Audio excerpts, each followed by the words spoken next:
اللہ کی پارٹی میں شامل ہو کے رحمان کے حصے کے بندے بن کے پھر رحمان کا بندہ بن کے دکھا. پھر شیطان والی بات نہیں آنی چاہیے. اور اگر ادھر بھی ہے آدھا یہ ہے آدھا وہ ہے یا آدھا کدھر آدھا بٹیر تو بس پھر اللہ کے والے آگے آ جائیے. شیطان کا تعارف چل رہا ہے. اللہ کہتے ہیں اللہ اللہ نے اس پہ لعنت کی. چیلنج اس نے کیا کیا؟ لَأَتَّخِذَنَّ مِنْ عِبَادِكَ نَصِيبًا مَفْرُوضًا، میں اپنے حصے کے بندے نکال لوں گا. اللہ اس میں دیکھنا اتنا زیادہ اس نے اللہ کو چیلنج کر دیا، اتنا بڑا چیلنج. جسے کہتے ہیں چھوٹا منہ اور بڑی بات. اس نے بڑی بات نہ صرف کہی نہیں، عملاً آج وہ نظر آ رہا ہے دنیا کے اندر کہ وہ اپنے اس مشن میں بہت حد تک کامیاب ہے. انسانوں کی اکثریت اس کی پارٹی میں ہو کر جینا مرنا زیادہ پسند کر رہے.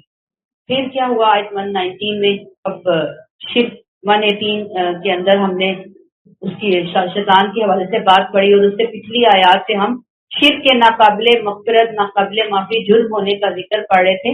تو اللہ تعالیٰ نے یہاں پہ اب اصل میں چاہا یہ کہ شرک کے بودے پن کو بھی واضح کر دیا جائے شیطان کے ساتھ. یعنی کنیکشن ہے نا شیطان کے ساتھ شرک کا، اس کے مکرو چہرے کو بے نقاب کر دیا جائے. اور بودے پن کا ذکر اللہ تعالیٰ نے کس انداز میں کیا؟ میں آپ کو بتا رہی ہوں پچھلی آیات اور 119 کا آپس میں کنیکشن. ٹھیک ہے، تو ہم شیطان کی بات پڑھ رہے ہیں اور شیطان کی بات کے اندر ہی ہم کیونکہ پہلے شرک کی بات ہو چکی، اب یہاں ہم شرک کے حوالے سے پڑھ رہے ہیں کہ شرک تو اللہ کی نظر میں بہت ہی کوئی بودھی قسم کی چیز ہے. کیسے؟ دو پہلو ہیں. نمبر 1، شرک کا سارا کارخانہ دیوی دیوتاؤں کے بلبوتے پر قائم ہے. اول تو یہ پرلے درجے کی حماقت ہے کہ اللہ واحد کے سوا کوئی اور سہارا ڈھونڈا جائے. پھر حماقت کی انتہا کہ سہارا بھی اگر لیا جائے تو وہ جو فرضی عورتیں ہیں، پیچھے میں بتا کر آئی تھی نا آپ کو، لات منات عزا وغیرہ، جن کی بے بسی خود ضرب المثل ہے. اب دوسری، شرک کی بنیاد شیطان کی پیدا کی ہوئی جھوٹی آرزویں ہیں، اس کے پرفریب وعدے ہیں. اور شیطان کے سارے وعدے بے حقیقت ہیں. جب حقیقت کھلے گی تو نظر آئے گا کہ نہ ابراہیم کی نسبت سے کسی کو فائدہ ہوا، نہ لات منات اور اس کی شفاعت کا کوئی وجود تھا، بلکہ سارے کا سارا دار و مدار ایمان اور عمل صالح پر تھا. جن کے پاس یہ متاع نہیں ہے ان کے لیے صرف اور صرف جہنم ہے، ان کے لیے کوئی راہ فرار نہیں ہے، راہ نجات نہیں ہے. تو آپ دیکھیں شرک کا بیان اس طرح ہے کہ اس کا امام ابلیس ہے، جس نے جوش حسد میں پہلے ہی دن یہ دھمکی دی تھی کہ میں تیرے بندوں میں سے ایک مقرر حصہ لے کر آؤں گا. اب 119 آیت کے اندر یہ میں نے سارا آپ کے سامنے بیک گراؤنڈ رکھا کہ شرک کی باتیں پچھلا لیکچر ذہن میں رکھیں، شرک کے حوالے سے شیطان کی کارستانیوں کو ذہن میں رکھیں.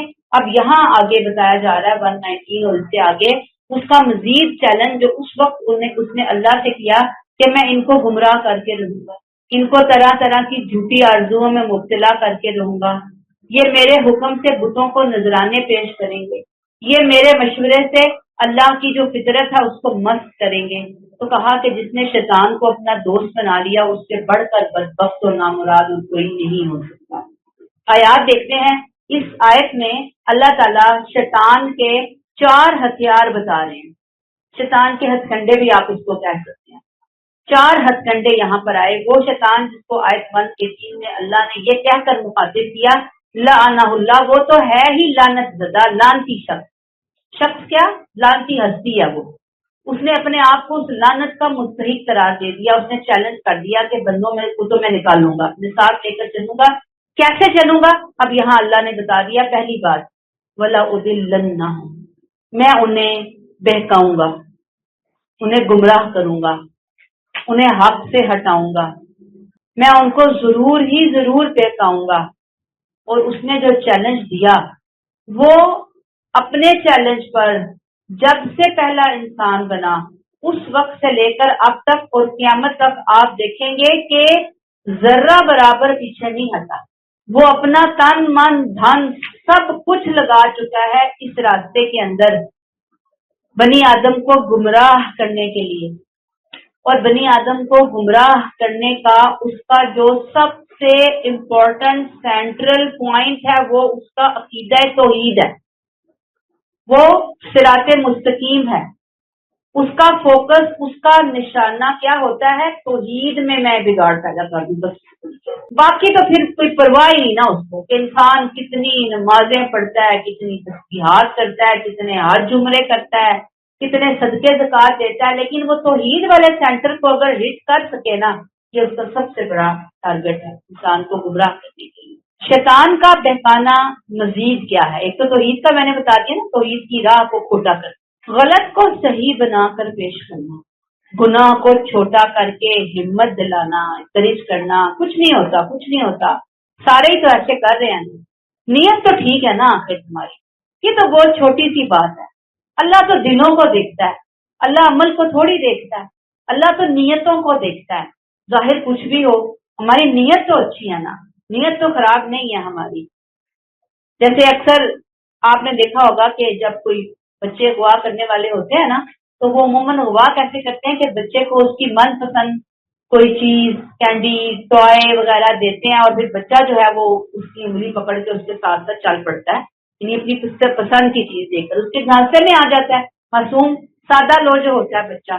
تو یہ جو شیطان ہے نا، یہ انسانوں کے ساتھ بھی ایسے ہی ہائی جیکنگ کا معاملہ کرتا ہے، ان کو اغوا کرتا ہے اور ان کو اپنے راستے پر لے کر جاتا ہے، اور اپنے راستے پر لے جانے کے لیے جو ٹول، جو ہتھیار استعمال کرتا ہے وہ وہی ہے کہ غلط کو صحیح بنا کر اس کے سامنے پیش کیا، ان کے سامنے اس کو بہت خوبصورت بنا کر غلط راستے کو پیش کیا، بہت دل فریب بنا کر پیش کیا، ٹریپ لگایا، جیسے ہنی ٹریپ ہوتا ہے، ہنی ٹریپ میں وہ ان کو لے کر آتا ہے اور پھر وہ اپنے بندوں کو ساتھ لے جاتا ہے، ڈی ٹریپ کرتا ہے۔ یہاں آپ دیکھ لیں کہ چھوٹے بچے کی میں نے مثال تو آپ کو دی، لیکن چھوٹے بچے اور ایک انسان میں فرق ہے کہ انسان کو سمجھ ہوتی ہے، اس کو اچھے برے کی پہچان اللہ نے خود اس کے ذہن میں، اس کے نفس کے اندر اللہ نے ڈالی، پھر اللہ نے نبیوں کے ذریعے، پھر اللہ نے اپنی کتاب کے ذریعے، پھر اللہ نے اس کو جو شعور دیا، اللہ نے اس کو کائنات میں مختلف نشانیاں دی، اسے بہت سمجھ دے دیا۔ چھوٹے بچے کے پاس ابھی تو سمجھ نہیں ہوتی، جو اغوا کر کے ہاتھ چڑھ جاتا۔ تو شیطان نے کہہ دیا ولا اضلنہم، پہلا ہتھیار۔ دوسرا ہتھیار ولا امنینہم، اور انہیں میں ضرور آرزوؤں میں الجھاؤں گا، انہیں میں ضرور آرزوؤں میں الجھاؤں گا۔ بہت خطرناک بات، سب باغ دکھانا، جھوٹی امیدوں کا، زہر کا انجیکشن لگانا، زہر پوائزن کس چیز کا؟ جھوٹی امیدوں کو، فیک چیزیں جو ہوتی ہیں، وہ امیدیں جو انسان کو عمل سے روک دیں، اور خاص طور پر وہ جھوٹی امیدیں، وہ جھوٹی تمنائیں جن میں مشرک قومیں خاص طور پر مبتلا ہوتی ہیں۔